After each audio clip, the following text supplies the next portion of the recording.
In this video, I will show you how you can connect a keyboard and a mouse with your iPad.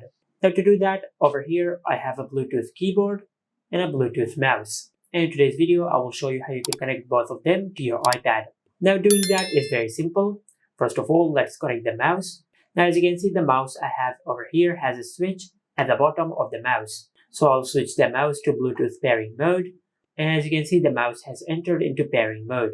Now on your iPad, just open the control center, then go to the connection section. Now just open Bluetooth, then go to the Bluetooth settings. Under other devices, you will find the name of your Bluetooth mouse. Now just tap on the name of the mouse to connect your mouse with your iPad. And as you can see, we have connected the Bluetooth mouse with our iPad. Now to connect the keyboard, just turn on the keyboard and enter it into pairing mode. As you can see, I have a switch over here, and as I turn it on, the keyboard will light up.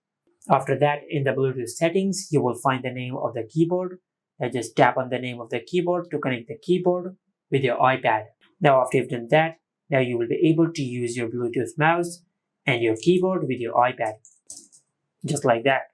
Now if you want to connect a wired keyboard or a wired mouse with your iPad, you will need to buy a USB hub which will convert to USB Type-C or to the Lightning depending on the iPad which you're having. Now after you buy that connector, just connect the connector in the charging port and you will be able to connect your wired keyboard and your wired mouse to that connector. And this is how you can use your keyboard and your mouse with your iPad.